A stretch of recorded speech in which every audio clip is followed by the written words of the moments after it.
que cuando va a ser algo muy difícil porque pues mi ex esposa se quedó con la imagen anterior, ¿no? De pues, la persona que era antes, que no era correcto. Sí, ahorita siento que ahí la llevo, pues antes estaba muy mal, ¿no? Y Norberto siempre me menciona como de esa parte de la que Jesús no le dice, pues tú, él, el hijo del carpintero, de María, pues no le creen, ¿no? Ya los cambios que, o sea, no le creen nada. Y siempre que lo menciono lo que pasa en mi familia, Norberto me menciona eso.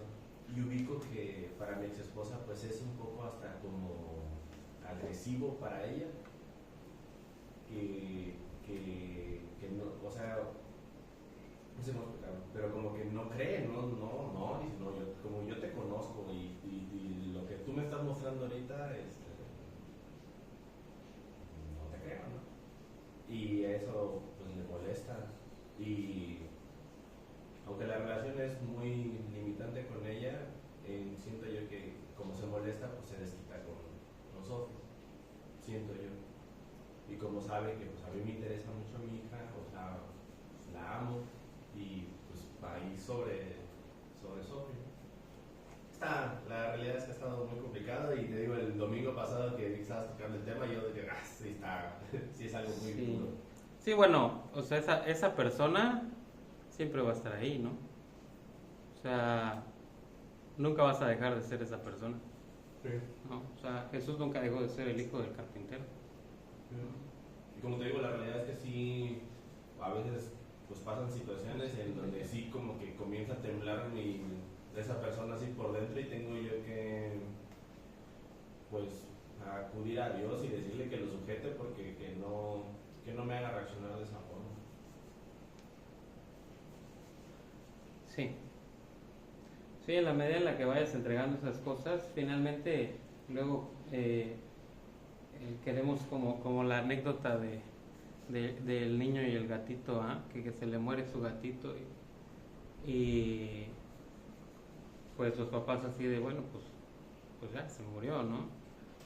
Lo vamos a enterrar y entonces el niño dice, bueno, pues sí, pero entiérralo aquí en el patio de la casa, ¿no? Bueno, está bien, lo enterramos en el patio de la casa.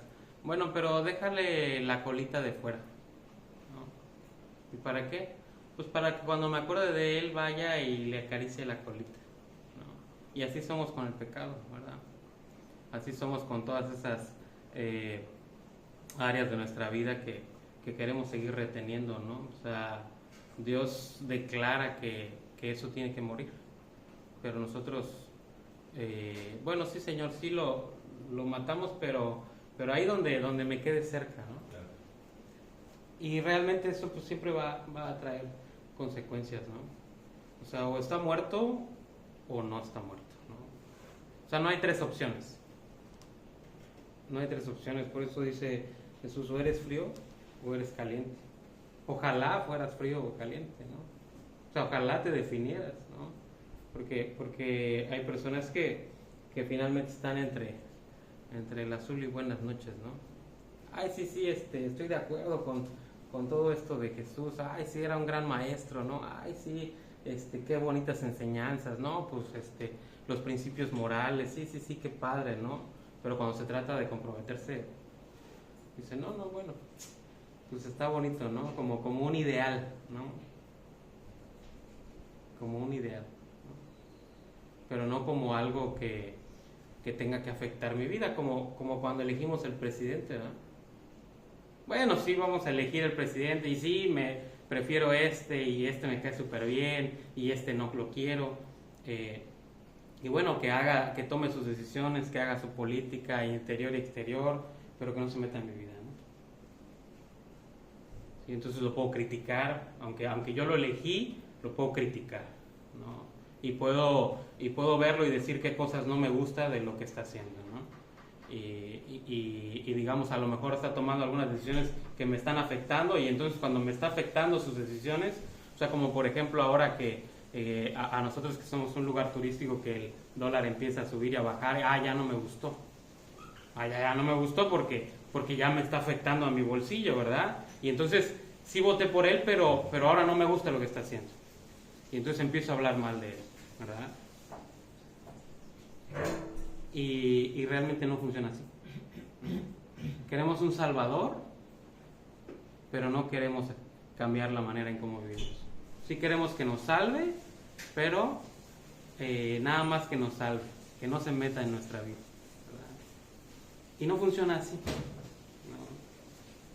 No funciona así porque cuando vas con el doctor, tú no le dices al doctor qué quieres que te recete, ¿verdad? O sea, el doctor te receta lo que de acuerdo a su criterio es lo mejor para ti. Y no le puedes decir, ay, ¿sabe qué, doctor? No, esa pastilla no me gusta, no. Mejor deme esta otra. No.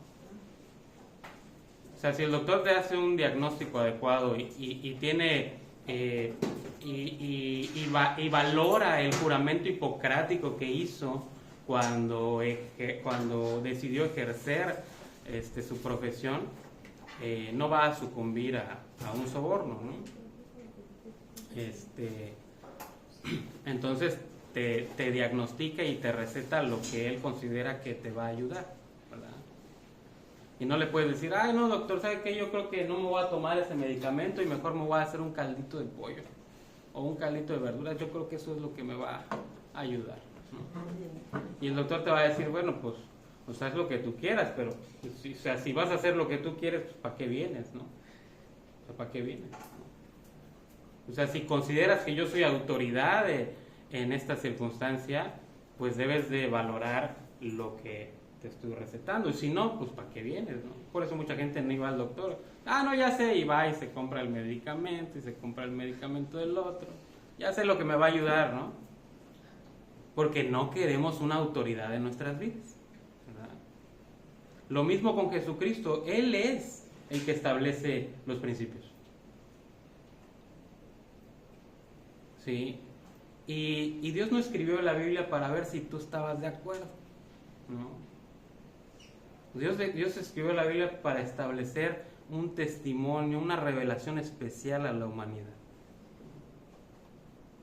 no para ver si estábamos de acuerdo, ¿no?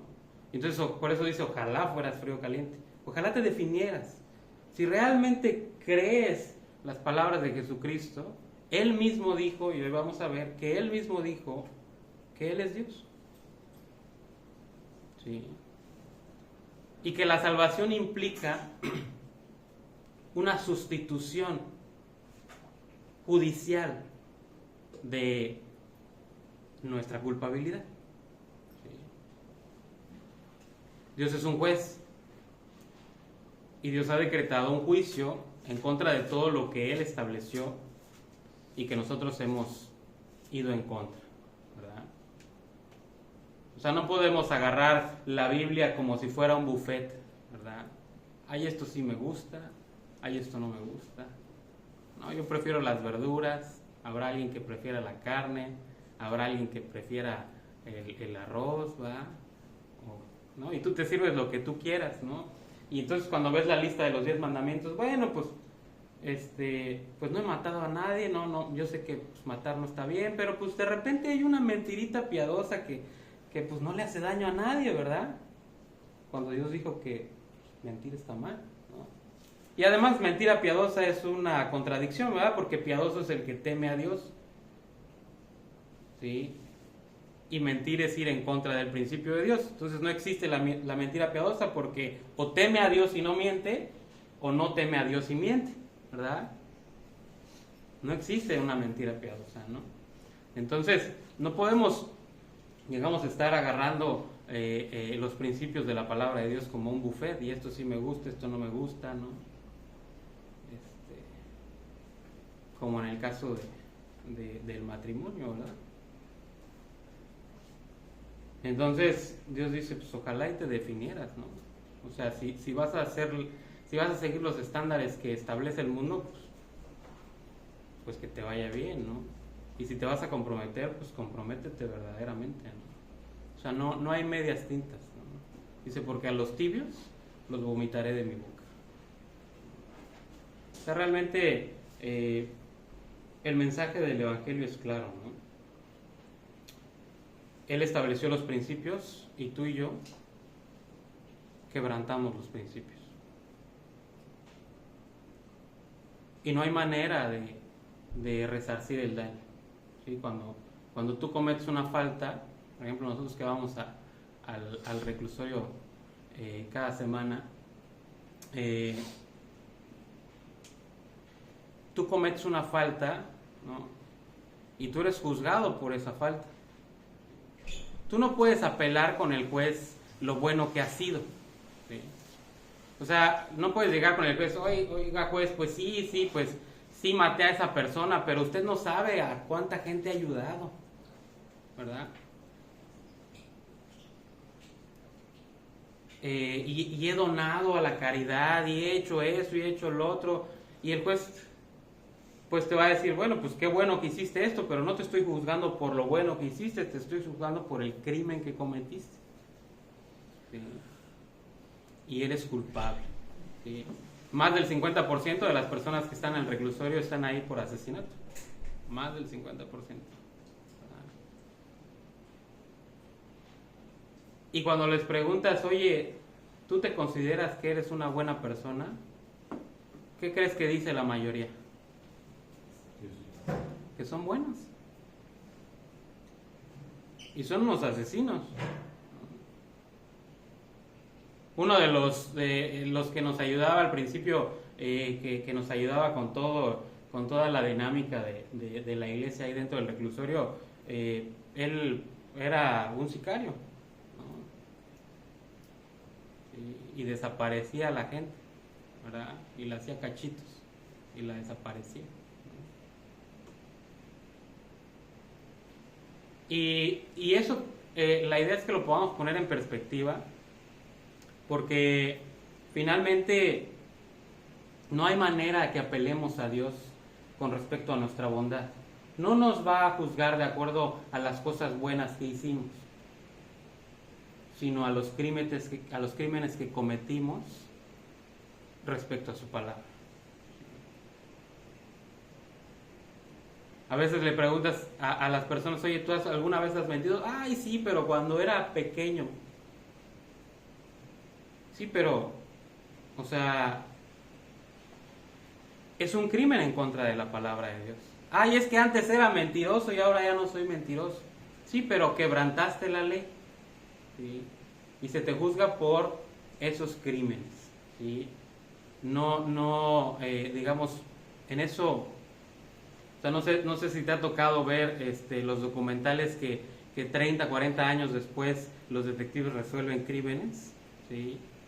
Y aunque hayan pasado 40 y 50 años, una vez que encuentran al culpable, esa persona pasa tiempo en la cárcel por ser culpable de un crimen sin importar el tiempo que haya pasado. Entonces tú y yo somos culpables, y cuando lleguemos a la presencia de Dios, Dios nos va a preguntar y nos va a reclamar las veces que hemos mentido, las veces que hemos robado. Y hay quien dice, ay, no, yo nunca he robado, ¿no? Bueno, alguna vez el cambio de las tortillas, pero pues eso no tiene nada de malo. Pues sí, no tiene nada de malo a tus ojos, ¿sí?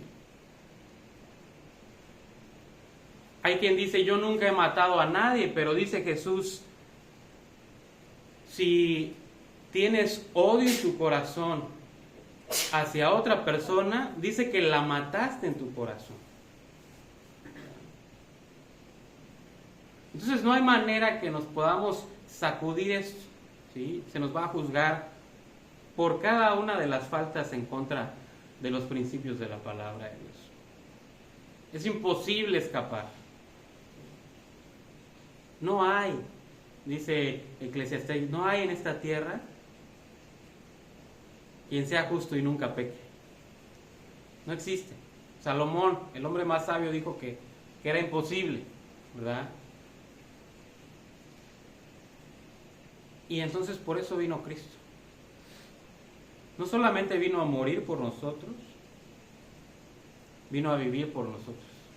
La vida que tú no has vivido, de acuerdo a los principios de la palabra de Dios, Él la vivió. Y el juicio que tú mereces, Él lo pagó. No sé si te ha tocado ver alguna vez esta película de La Pasión de Cristo. Sí. Bueno, eso es lo suavecito, ¿sí? O sea, verdaderamente Él sufrió. Y no solamente la tortura, sino la crucifixión. La crucifixión es muerte por ahogamiento, ¿sí? Y una de las peores muertes es morir ahogado. ¿Sí te ha pasado alguna vez que te estás quedando sin aire o que te hundes en el agua y ya no puedes respirar? Es terrible porque es muy lenta la muerte, ¿sí? Eso y morirse quemado, ¿verdad? Bueno, en el caso de morirse quemado, a lo mejor te desmayas antes del dolor de lo que te mueres. En el caso de ahogarse, hasta que te quedas sin aliento y no te desmayas. ¿Por qué? Porque tu cuerpo necesita el oxígeno y necesitas mantenerte despierto, porque necesitas respirar y finalmente te mueres por la falta de oxígeno, ¿no? Entonces es una muerte terrible, ¿no? Y Jesucristo la sufrió. Los latigazos, el látigo tenía unas piezas de metal como las, no sé si han visto el alambre de púas, ¿sí? Bueno, tenía al final como unas bolitas con puntas, con alambre de púas, y tenían como unos ganchos. De tal manera que cuando el soldado romano aventaba el látigo y le pegaba al cuerpo, esos ganchos se encajaban en la piel. Y entonces cuando lo jalaba, rasgaba la piel y rasgaba parte del tejido y los músculos, ¿sí? O sea, era una verdadera tortura, ¿sí? Era una verdadera tortura. Y Él estuvo dispuesto a sufrir por ti.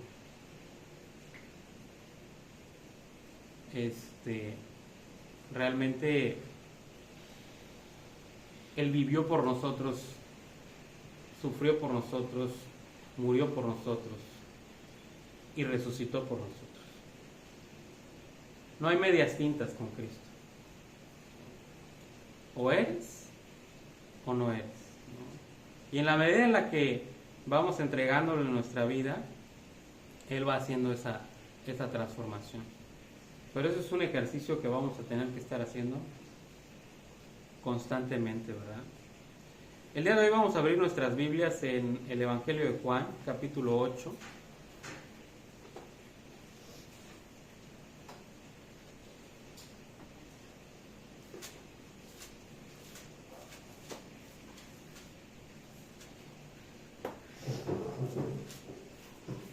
Nos habíamos quedado en el versículo 20, ¿verdad? Vamos a continuar desde el versículo 21 al 30.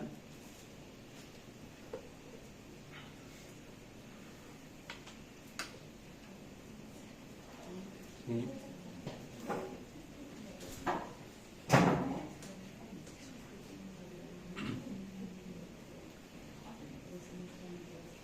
Vamos a orar para continuar. Padre, te damos gracias por esta mañana, Señor, gracias por esta preciosa oportunidad que tú nos das de reunirnos nuevamente en tu nombre, Señor, gracias por esta lluvia que refresca, Señor, gracias por el cuidado que tienes de nuestras vidas, Señor, gracias por disponer nuestros corazones, te pedimos en esta mañana que tú nos des la actitud correcta, Señor, y te pedimos también que hables de manera personal a nuestras vidas, que nos guíes por medio de tu Espíritu, Señor, y que de igual manera tú nos sigas mostrando todas esas áreas que tú quieres cambiar, que quieres que traigamos y que pongamos a tus pies. Señor, incomódanos y llévanos a darnos cuenta, pues, que verdaderamente tú quieres transformar nuestras vidas, Señor. Te pedimos que tú lo sigas haciendo, Señor, y que nos permitas entender el valor de todo lo que significa haber entregado tu vida por nosotros. Padre, te pedimos que nos guíes y que te quedes con nosotros. Queremos escuchar tu voz. Te lo pedimos en nombre de Jesucristo, tu Hijo. Amén. Ok, vamos a leer del 21 al 30. Juan capítulo 8, del 21 al 30. Sí, adelante. Otra vez les dijo Jesús: yo me voy y me buscaréis, pero en vuestro pecado moriréis. A donde yo voy, vosotros no podéis venir. Decían entonces los judíos: ¿acaso se matará a sí mismo, que dice: a donde yo voy, vosotros no podéis venir? Y les dijo: vosotros sois de abajo, yo soy de arriba. Vosotros sois de este mundo, yo no soy de este mundo. Por eso os digo que moriréis en vuestros pecados, porque si no creéis que yo soy, en vuestros pecados moriréis. Entonces le dijeron: ¿tú quién eres? Entonces Jesús le dijo: lo que desde el principio os he dicho. Muchas cosas tengo que decir y juzgar de vosotros, pero el que me envió es verdadero, y yo, lo que he oído de él, esto hablo al mundo. Pero no entendieron que les hablaba del Padre. Les dijo pues Jesús: cuando hayáis levantado al Hijo del Hombre, entonces conoceréis que yo soy, y que nada hago por mí mismo, sino que según me enseñó el Padre, así hablo. Porque el que me envió conmigo está, no me ha dejado solo el Padre, porque yo hago siempre lo que le agrada. Hablando él estas cosas, muchos creyeron en él. Así es. Entonces, ya anteriormente Jesucristo había mencionado que los iba a dejar, ¿verdad? ¿Se acuerdan allá en el capítulo 7? En el capítulo anterior, capítulo 7, versículo 34, ya les había mencionado esto. ¿Sí? ¿Lo quieren leer aquí? Juan 7, 34. Me buscaréis y no me hallaréis, y a donde yo estaré, vosotros no podréis venir. Así es. Entonces, él ya les había dicho esto, pero ellos no entendían a lo que se refería, y no que no entendieran, pero realmente no le creían, ¿verdad? Ellos estaban desperdiciando las oportunidades que Dios les daba, porque en vez de creer y confiar en Él, estaban discutiendo con Él, y mientras más discutían, más se iban acabando las oportunidades para ellos, ¿verdad? Ellos pensaban que Jesucristo, cuando decía esto, pues se iba a quitar la vida, ¿verdad? Pero para un judío esto era impensable, porque se les había enseñado que la vida tenía un valor y que ellos debían respetar la vida. Además de que si Jesús se suicidaba, de acuerdo a lo que ellos entendían, iba a ir a un lugar de castigo, ¿verdad? Por despreciar la vida que le había sido dada por Dios, ¿verdad? Y entonces ellos pensaban que por esto no lo iban a poder seguir, ¿verdad? Porque ellos pensaban que ellos se iban a ir al cielo con Dios, ¿verdad? Porque eran buenos, ¿verdad? Ellos pensaban que eran buenos. Ellos pensaban que su vida le estaba agradando a Dios, ¿verdad? Y esto es una de las trampas de la religión, ¿verdad? Pensar que porque hago esto, pensar que porque hago aquello, le agrado a Dios, ¿verdad? Pensar que porque vengo el domingo, aunque esté el torrencial, y aquí estoy, pensar que eso le está agradando a Dios, ¿sí? Pensar que es lo único que digamos que es importante, o que Dios me va a poner palomita porque estoy haciendo esto o aquello. Y así pensaban ellos, ¿sí? Cuando en realidad su corazón estaba lleno de mentira, de odio en contra de Jesús, ¿verdad? Y nada de esto era apreciado por Dios, ¿no?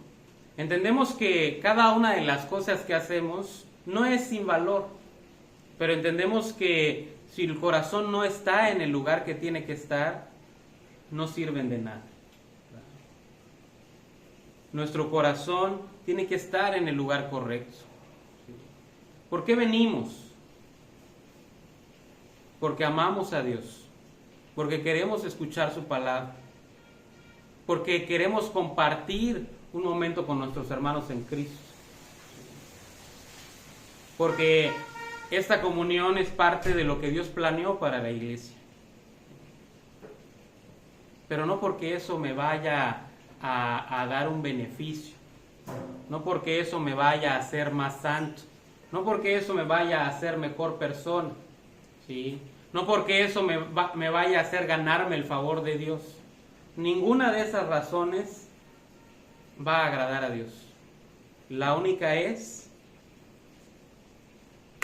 por amor, la disposición del corazón a hacer lo que a Dios le agrada. ¿Sí? Pero ellos, estos fariseos, estos religiosos, eran pura apariencia, eran pura imagen, ¿verdad? Hacían todo lo que se tenía que hacer delante de los demás. Delante de los demás eran intachables, ¿verdad? Porque se habían empeñado a manifestar una imagen casi divina, completamente santa, ¿verdad? Pero en privado estaban poniéndose de acuerdo para matar a Jesús, entre otras cosas. ¿Se acuerdan que unos pasajes antes habían traído a una mujer que había sido sorprendida en el acto mismo del adulterio, ¿verdad? Pero eran unos tramposos, ¿verdad? Porque si había sido sorprendida en el acto del adulterio, pues ¿dónde estaba el hombre con el que ella estaba? No estaba ahí. Porque en su corazón no querían realmente cumplir la ley. Lo que querían era atrapar a Jesús. Lo que los motivaba no era el amor por agradar a Dios, lo que los motivaba era el odio de lo que Jesucristo representaba, ¿verdad? Entonces, cuando Jesucristo les dice que Él se va a ir y que ellos no lo van a poder seguir, realmente estaba hablando de algo que era completamente lo contrario. Eran ellos los que iban a ir al lugar de castigo. ¿Por qué? Porque no habían confiado en aquel que Dios había enviado para salvarlos, ¿verdad? El verdadero creyente tiene su ciudadanía en el cielo, ¿verdad? Como dice Lucas 10:20,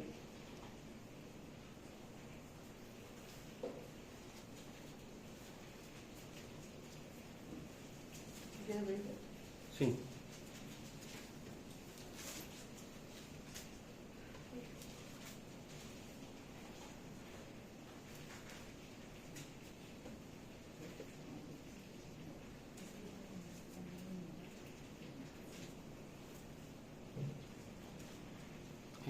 ¿Lo tienes, Virus? Pero no os regocijéis de que los espíritus se os sujetan, sino regocijaos de que vuestros nombres están escritos en los cielos. Así es. Sí, no de lo que puedas hacer, sino de que tu nombre está escrito en el cielo. ¿Por qué? ¿Por qué va a estar nuestro nombre escrito en el cielo? Sí. A ver que alguien me diga. ¿Por qué va a estar nuestro nombre escrito en el cielo?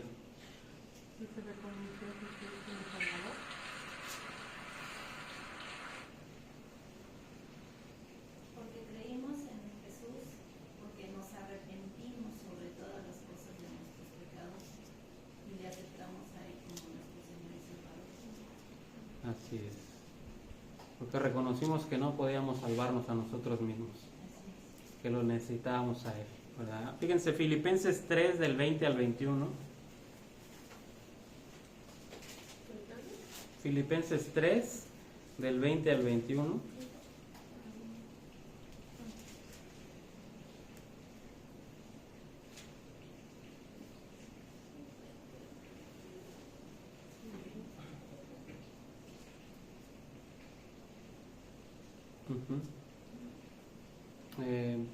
¿Lo tienes, Quique? 3 del 20 al 21.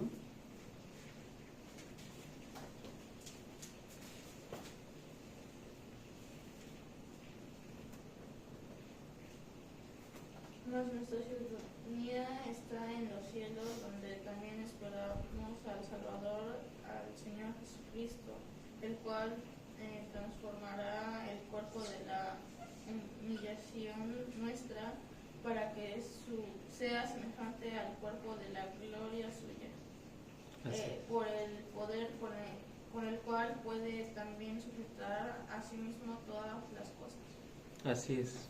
Entonces nuestra ciudadanía está en los cielos, ¿verdad? Ya no está en este mundo, somos ciudadanos del reino de Dios. Y esto es importante. Apocalipsis 14:13 dice que son bienaventurados aquellos que mueren en el Señor, ¿sí? Y esto es muy importante. ¿Por qué mueren en el Señor? Porque viven en el Señor. Y esa es la característica del creyente. El creyente va con Dios porque vive con Dios en su día, en su vida, ¿sí? Constantemente está buscando agradarle. Está buscando vivir de acuerdo a sus principios, de acuerdo a su palabra. Y entonces vive en el Señor y entonces por lo tanto muere en el Señor, porque siempre estuvo en el Señor, ¿sí? Pero el que no cree muere en sus pecados. ¿Por qué? Porque vive en sus pecados. Porque en vez de buscar agradar a Dios, busca agradarse a sí mismo, ¿sí? La principal característica del pecado es que produce placer. Por eso el que peca, peca. Sí, valga la redundancia. El que peca, peca porque le gusta disfrutar lo que produce el pecado. Y entonces, como hemos comentado, es un mal de amores, ¿verdad? Es un mal de amores. ¿Por qué? Porque el pecado produce placer y entonces eso nos produce una atracción hacia el pecado, un amor hacia el pecado, y lo amamos por lo que produce en nosotros, por el placer que nos produce hacer ese pecado, ¿verdad? Y por otro lado tenemos el amor que produce la relación que tenemos con Dios. Entonces va a depender de la condición de nuestro corazón. ¿Qué amamos más? ¿Amamos más el pecado o amamos más a Dios por lo que hizo por nosotros? ¿Sí? Y finalmente, lo que pensemos va a determinar lo que hacemos, ¿sí? O sea, si tú amas el pecado, pues vas a vivir de acuerdo al pecado, ¿verdad? Y si tú amas a Dios, te vas a alejar del pecado, pero siempre vas a hacer lo que más amas, ¿sí? Por eso es que a Dios no lo podemos engañar, ¿sí? O sea, tú puedes engañar a cualquiera, puedes presentar una imagen como lo hacían los fariseos, ¿sí? Pero a Dios no lo puedes engañar. ¿Por qué? Porque Él ve tu corazón. Entonces, esto va a definir nuestras vidas, ¿sí? Acuérdense, lo que crees determina lo que haces, ¿sí? Si crees que vienes del mono, vas a vivir haciendo monadas, ¿verdad? Si crees que eres hijo de Dios, te vas a comportar como hijo del Rey de Reyes y Señor de Señores, como un príncipe, como una princesa. Te vas a comportar a la altura del llamado. Pero todo va a depender de realmente valorar lo que Cristo hizo por nosotros. Si no lo valoramos, no lo vamos a amar. Y si no lo amamos, no va a haber manera de que escapemos de nuestro pecado. Y entonces vamos a estar yendo con Dios y le vamos a decir: Señor, otra vez, ¿no? Otra vez cometí este error, otra vez cometí esta falta, ¿y por qué no cambio? ¿Y por qué no esto? ¿Y por qué no el otro? ¿Sí? Y esta es la respuesta: porque tu amor por el pecado es mayor. No hay secretos, ¿sí? No hay medias tintas. O te defines y reconoces lo que Él hizo por ti y lo valoras como esa perla de gran precio por la cual vale la pena venderlo todo, o te entregas al pecado, ¿verdad? Y el pecado va a producir en ti esa muerte espiritual. Vas a dejar de ver las cosas de Dios y las vas a dejar de apreciar, ¿verdad? Es increíble que estas personas, que eran los eruditos de Israel, no puedan reconocer a Jesucristo como el Señor, como el Mesías, como el Salvador de la nación de Israel. Es increíble, ellos conocen la ley, ¿sí? No había celulares en ese entonces, no había televisión, no había radio. Ellos solamente tenían su Biblia y ¿sabes qué? La memorizaban, ¿sí? Los varones memorizaban la Torá, que son los 5 primeros libros, y los profetas mayores se los sabían de memoria, palabra por palabra, completitos los libros, ¿sí? Ahora no te puedes ni memorizar el teléfono celular de alguien, ¿sí? Es más, a lo mejor ni el tuyo te sabes, ¿sí? Y las mujeres memorizaban la Torá y los profetas menores, ¿sí? La sabían de memoria y aún así no pueden reconocer a Jesucristo. No entienden. Y Jesucristo dice, o sea, esto no es nuevo. Esto se los he venido diciendo desde el principio, ¿verdad? Como dice ahí el 25, ¿verdad? Entonces Jesús les dijo, lo que desde el principio os he dicho. O sea, no he estado haciendo las cosas en oculto. He estado presentando todas las credenciales que me avalan como Dios mismo, ¿sí? Y dice, aún tengo que decir y juzgar, muchas cosas tengo que decir y juzgar de vosotros. Ahí mismo les está diciendo que Él es Dios, porque el único que tiene la autoridad para juzgar a los seres humanos es Dios. Y Jesús está tomando esa autoridad y está diciendo, yo tengo que juzgar muchas cosas de ustedes. Él les está diciendo que Él es Dios. Y aunque Él les está diciendo que es Dios, ellos no lo entienden. No lo entienden. Estos que son expertos, ¿verdad?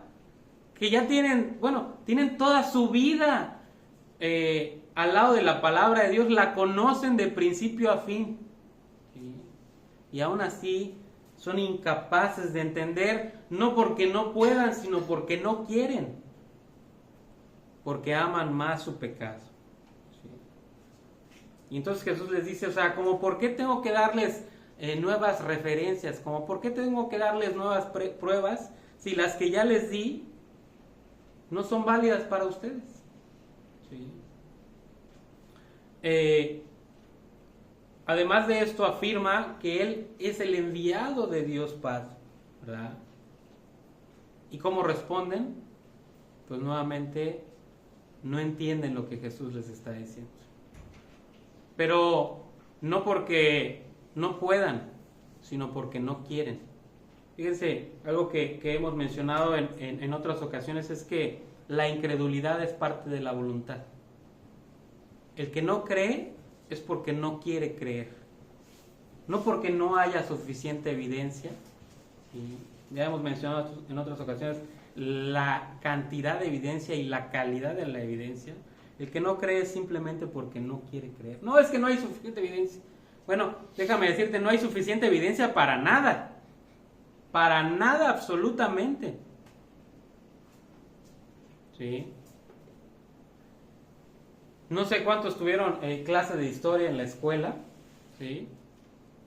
Y si te pones a analizar el nivel de evidencias que hay para la certeza histórica que tú ves en tus libros, o sea, no hay prácticamente nada, ¿sí? Y mucho de lo que aprendimos de historia es la interpretación del mismo historiador, ¿sí? Que llena los espacios en donde no encuentra información. Mucho de lo que sabemos, por ejemplo, de toda la historia de Roma, viene por unos cuantos manuscritos, 8 o 10 a lo mucho. ¿Sí? Y esa es toda la historia. ¿Sí? En algunos casos hay 2 manuscritos. ¿Sí? Y en muchos de los casos hay más de 1000 años de distancia entre lo que pasó y los primeros recuentos de lo que pasó y los documentos que tenemos en la actualidad. Sí. O sea, francamente, no existe evidencia de nada. Hay quien dice, no, es que yo soy una persona científica, y si a mí no me muestras las pruebas científicas de esto, pues no, yo no puedo creer. O sea, y yo te pregunto, bueno, o sea, ¿vas con tu juego de química a la farmacia cuando pides el paracetamol o lo que tú quieras y sacas la pastilla y le haces la prueba a ver si es cierto que tiene lo que dice que tiene? ¿Sí? ¿Alguien lo ha hecho? Nadie. Tú confías, ¿sí?, en el producto que te dan, ¿verdad? Y luego hay quien dice que hay muchas farmacias que venden y que no trae la dosificación adecuada, ¿verdad? Pero aún así lo seguimos consumiendo, ¿verdad? O sea, no existe tal cosa como 100% comprobado en ningún área de la ciencia ni de la historia. Pero cuando nos acercamos a las palabras de la Biblia, es increíble la cantidad de evidencia que existe. Y es increíble la cantidad de evidencia que Jesucristo presentó a los judíos. No había duda de que Él era el Mesías. Y aún así ellos no pueden creer. Aún así ellos no entienden. Pero no porque no haya evidencia, sino porque no quieren. ¿Sí? Ellos en este momento están siendo esclavos del Imperio Romano. Y ellos quieren, ¿sabes qué quieren del Mesías? Que los libere de esta opresión. Pero no quieren que cambie sus vidas. Todos queremos que nuestra vida sea mejor, pero que no se metan con nosotros, que no nos digan lo que tenemos que hacer, ¿verdad? Y dice Jesús, es vida por vida. ¿Sí? Cuando tú crees en Jesucristo, la vida de Jesucristo que Él vivió, esos 33 años de vida perfecta y agradable delante de Dios, dice Dios que Él toma la vida de Jesucristo y la pone en tu vida, como si hubiera sido tú quien la vivió. Y entonces cuando Dios te ve y tú has confiado en Jesucristo y Él ha puesto la vida de Jesucristo en tu vida, Él te ve y puede decir, este es mi Hijo amado en quien tengo complacencia. ¿Por qué? Porque su sangre nos cubre como un manto. Y entonces Dios ve a Jesucristo en nosotros y eso le es agradable. Bueno, y si pensamos lógicamente, si Dios puso la vida de Jesucristo en mi vida, ¿dónde está mi vida? Bueno, mi vida Dios la tomó y la clavó en la cruz, para que sea Cristo en nosotros. ¿Sí? Y eso es lo que ofrece el Evangelio, vida por vida. No es un buffet. Eso es la salvación. Confiar completamente en Cristo. Y ellos no querían. Porque no querían que sus vidas cambiaran. Ellos sabían que si reconocían a Jesucristo, sus vidas iban a cambiar. ¿Por qué? Porque tenían que empezar a decir la verdad. Tenían que empezar a dejar de decir mentiras. Tenían que empezar a dejar de robarle a la gente. ¿Sí?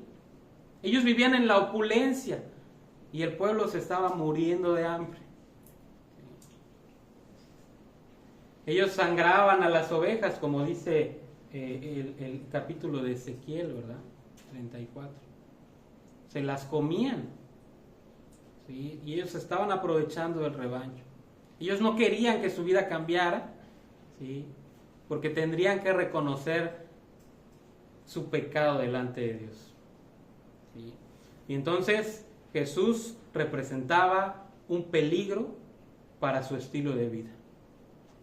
Y entonces dicen, mejor lo matamos. ¿Verdad? Entonces Jesús dice que no solamente va a morir, sino que dice que va a ser levantado, ¿verdad? Dice el 28, les dijo pues Jesús: cuando hayáis levantado al Hijo del Hombre, entonces conoceréis que yo soy y que nada hago por mí mismo, sino que según me enseñó el Padre, así hablo. ¿Verdad? Esta palabra levantado tiene un doble significado. Jesús la usa de dos maneras, ¿verdad? Primeramente, levantado se refiere a la crucifixión, porque pues los crucificaban y los levantaban, ¿verdad? Tenía una principal función, ¿verdad? Era un método de tortura y era uno de los peores, como les expliqué al principio. ¿Por qué? Porque para respirar necesitas que tus costillas se abran, ¿sí? Se abran y se cierren para dar espacio al pulmón para pues procesar todo el aire, ¿verdad? Pero cuando tienes los brazos levantados y fijos, las costillas se fijan, se bloquean y no se mueven, ¿sí? Y entonces eso hace que el pulmón no pueda expulsar correctamente el aire y se empiece a llenar de agua, ¿verdad?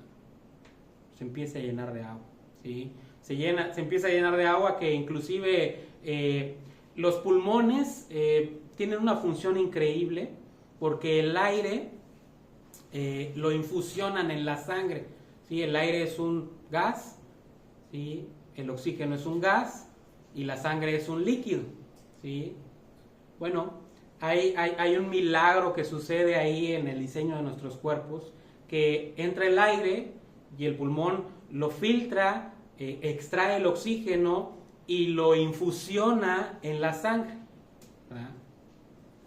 Pero cuando el pulmón se va llenando de agua, se empieza a ir agua hacia esas arterias, esas venas que van hacia el corazón, y entonces el corazón se empieza a llenar también de agua, ¿verdad? Por eso cuando atraviesan la lanza, ¿sí? Que por cierto, dicho sea de paso, estas personas que están ahí, que son soldados romanos, son expertos en matar, ¿sí?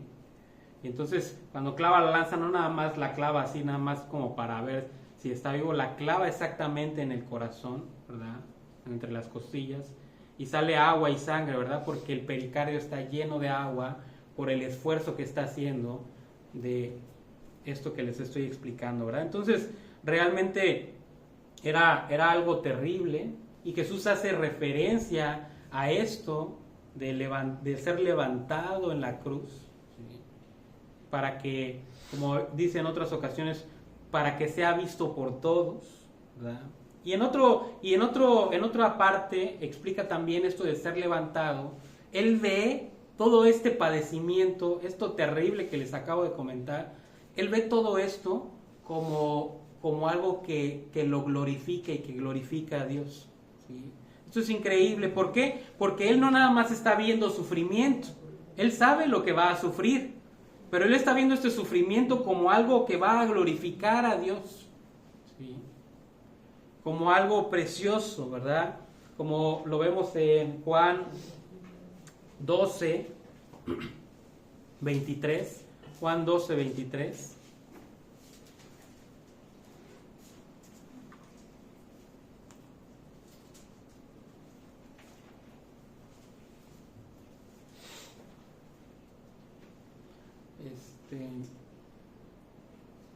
Daniel, ¿lo tienes? ¿Quieres leer?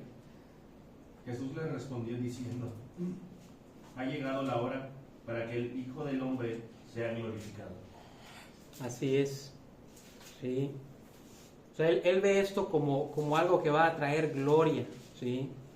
Él ve esto como algo precioso, porque dice que menospreció el oprobio, ¿verdad? Menospreció ese sufrimiento que aunque fue terrible, ¿verdad? Y sabemos que él en Getsemaní, en las últimas horas, está orando y dice que su sudor era como gotas de sangre, ¿verdad? O sea, él sabía lo que venía, ¿verdad? Pero él menospreció eso en el sentido de que sabía la gloria que iba a traer el que esto pasara, ¿verdad? Más adelante en el capítulo 13,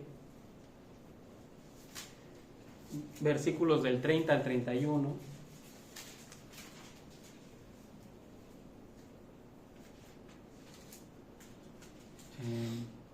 ¿Lo tienes? Sí. Cuando él, pues, hubo tomado el bocado, luego salió y era ya de noche. Entonces, cuando hubo salido, dijo: Jesús, ahora es glorificado el Hijo del Hombre, y Dios es glorificado en él. Así es, ¿sí? O sea, en ese momento Judas sale y en ese momento el plan de entregarlo empieza a avanzar. Y dice, ese es el momento en el que Dios va a recibir gloria y en el que yo voy a hacer recibir gloria, ¿no? O sea, qué increíble que Él pueda ver más allá del sufrimiento y pueda entender que esto va a significar la salvación de la humanidad, ¿verdad? Más adelante en el capítulo 17, Juan 17:1,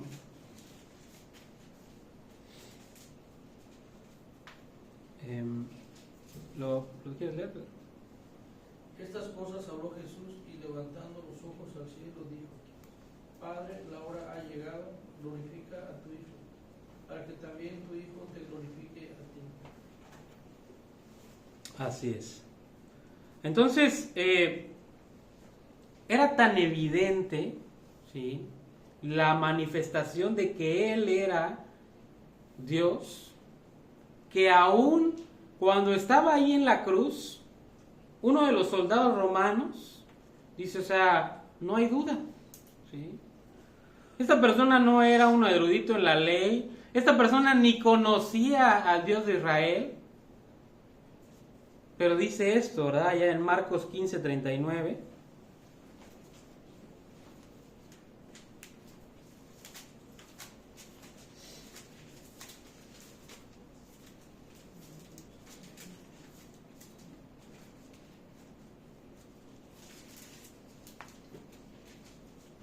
Y el centurión que estaba frente a él, viendo que después de clamar había expirado, así dijo: verdaderamente este hombre era hijo de Dios.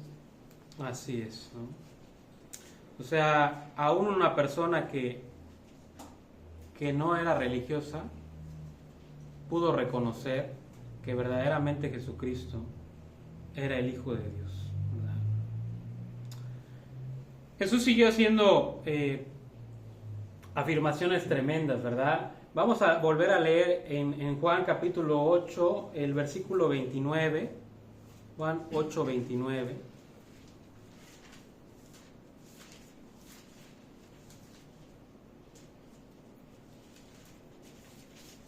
Porque el que me envió conmigo está. No me ha dejado solo el Padre, porque yo hago siempre lo que le agrada. Así es. No solo había sido enviado, sino que Dios Padre siempre estaba con él. Dice, ¿por qué? Porque él hacía siempre lo que le agradaba a Dios, ¿verdad? ¿Y cómo reaccionaron ellos? Bueno, muchos de ellos reaccionaron violentamente. Pero otros dice el versículo 30. ¿Lo quieren leer por ahí atrás? Juan 8:30.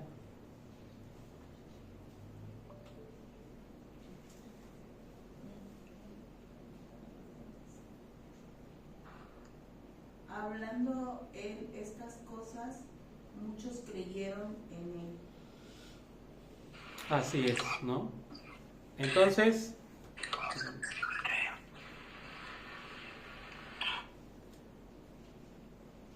fíjense, siempre va a haber personas que van a tener una disposición, ¿sí? Pero hay una cuestión, ¿sí? ¿Qué se requiere para tener esta disposición? Bueno,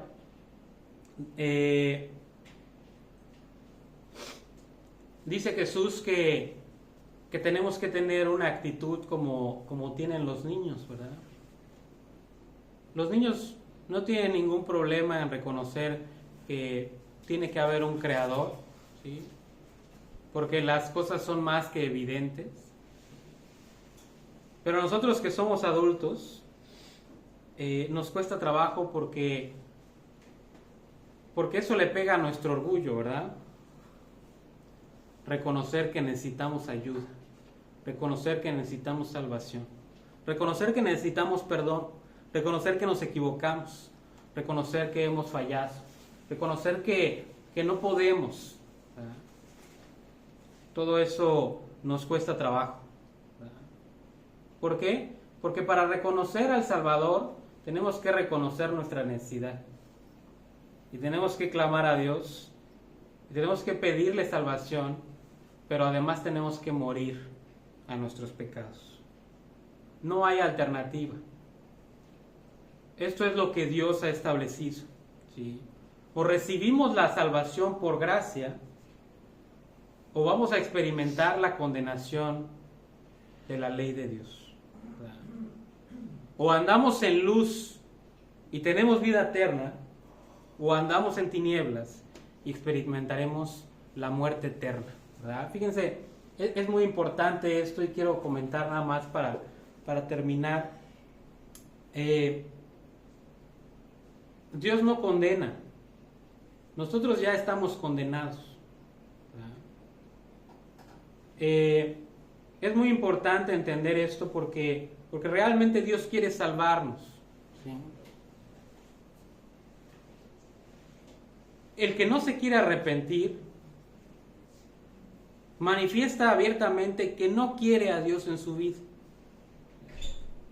Manifiesta abiertamente que su vida está en completa enemistad con los principios de Dios. Porque acuérdense lo que mencionamos al principio. No se trata de vivir una vida moral, ¿sí? No se trata de ser buena persona, ¿sí? Se trata de que tu corazón busque agradar a Dios. No nada más porque eso es así, ¿sí?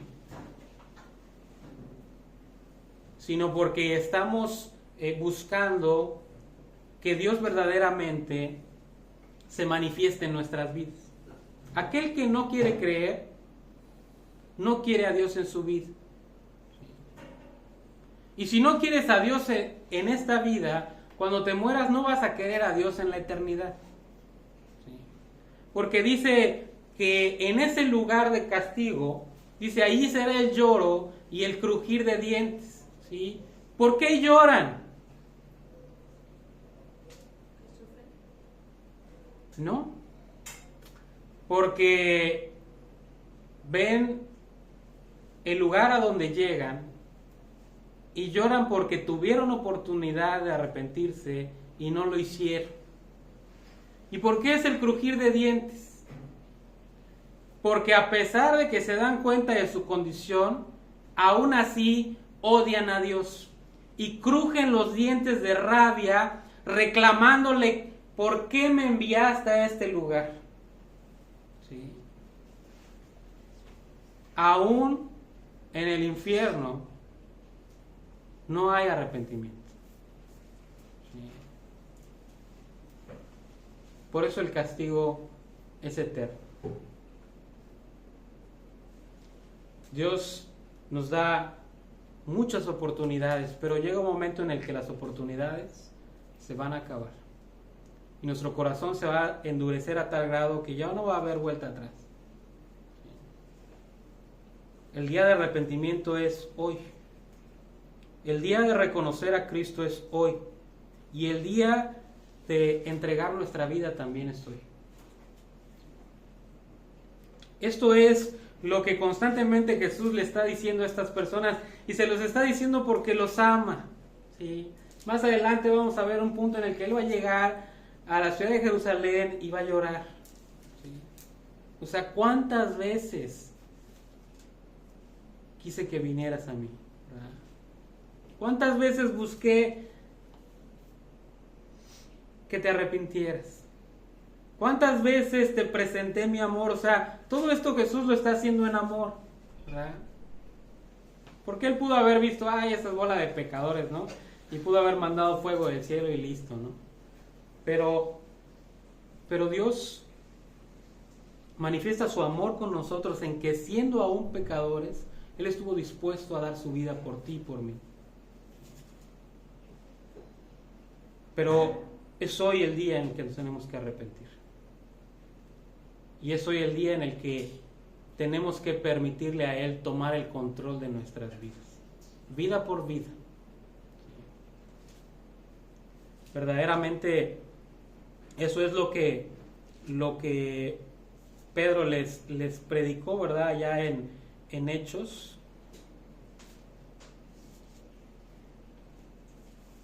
Hechos capítulo 2.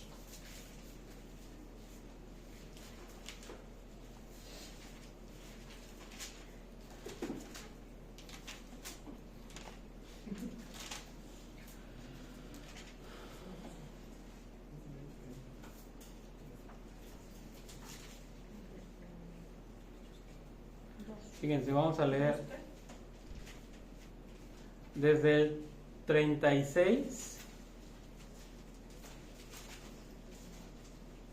Hechos 2:36. Del 36 al 38. Acá, si quieres, Memo, nos puedes ayudar con la lectura de Hechos 2, del 36 al 39, por favor. Sepa pues, ciertísimamente toda la casa de Israel, que a este Jesús a quien vosotros crucificasteis, Dios le ha hecho Señor y Cristo. Al oír esto, se compungieron de corazón y dijeron a Pedro y a los otros apóstoles: varones hermanos, ¿qué haremos? Pedro les dijo: arrepentíos y bautícense cada uno de vosotros en el nombre de Jesucristo para perdón de los pecados, y recibiréis el don del Espíritu Santo. Porque para vosotros es la promesa, y para vuestros hijos y para todos los que están lejos, para cuantos el Señor nuestro Dios llamare. Así es. Entonces, la puerta está abierta, ¿verdad? Pero las cláusulas de este contrato que Dios quiere establecer entre tú y Él, ¿sí? Pacto es un contrato, ¿verdad? Por eso tenemos dos contratos. Tenemos el Antiguo Testamento, que es el Antiguo Pacto, y tenemos el Nuevo Testamento, que es el Nuevo Pacto. Este nuevo pacto que Dios quiere hacer entre tú y Él es el que pone las cláusulas, ¿verdad? Pero la puerta está abierta. Y una vez que entendemos los principios y reconocemos el valor de lo que Él hizo por nosotros, y estamos dispuestos a confiar en Él y entregarle nuestra vida, o sea, porque si no confías, no vas a entregar tu vida, ¿verdad? O sea, imagínate que le entregues tu dinero a una persona en la que no confías. Nunca lo harías, ¿no? Ahora menos entregarle tu vida a alguien, ¿verdad? Y a veces le entregamos nuestra vida a otras personas y confiamos en ellas y resulta que no son confiables. ¿Ah? Dice: maldito el hombre que confía en el hombre y pone carnes por su brazo, y su confianza no está en Jehová. El único que es digno de confianza es Dios. Y Él no te va a dejar colgado de la brocha. Él va a tomar tu vida y va a hacer algo maravilloso con tu vida, si tú decides confiar en Él. Así es que la puerta está abierta y la decisión es personal. Cada uno de nosotros tiene que afirmarse en esta confianza. Decir: ¿sabes qué, Señor? Sí te creo. Y sí quiero que cambies mi vida. Pero cada uno de nosotros lo tiene que hacer. Yo no lo puedo hacer por ti. Tú no lo puedes hacer por mí. Eso es entre tú y Dios. Y tú tienes que ir con Dios y decirle sinceramente que confías y que quieres que tu vida cambie. Si aún no te has aburrido de tu vida, si aún no te has cansado de tu vida, no va a suceder nada. Pero si verdaderamente quieres que cambie y confías en Él, Él la va a transformar. Pues aquí le vamos a dejar. Vamos a orar para terminar. Pedro, ¿nos quieres guiar, por favor? Padre, pues te damos gracias, Señor, esta mañana. Señor, gracias, Padre, por tu bendita palabra, Señor. Padre, pues te pedimos que pongas en nuestro corazón, Señor, arrepentimiento por nuestros pecados, Señor, que tomemos en cuenta, Señor, que tú necesitas salvarnos, Señor, que tú nos das la vida, bendito Dios, y quieres que realmente nos arrepintamos y cambiemos nuestra vida, que seamos un nuevo hombre, una nueva persona, Padre. Y tomar en cuenta, Señor, que pues el infierno no es fácil, Señor, y que pues tú nos has dado la vida eterna, Señor. Debemos caminar en esa luz que tú nos das día a día, Señor, y pues no perdamos nuestra salvación con nuestras malas actitudes y nuestros pecados, amado Señor. Ahora te pedimos que nos guíes, así también, Padre, te pedimos que nos lleves a nuestro camino, Señor, a nuestra casa, nos lleves con bien, y que tu presencia permanezca con nosotros todo el día, Señor, y todo el tiempo, amado Dios. Bendito Padre, así te lo pedimos, dándote gracias en el santísimo y poderoso nombre de nuestro Señor y amado Jesucristo. Amén. Amén. Pues que Dios los bendiga. Y nos despedimos también de los que están por acá. Que Dios los bendiga.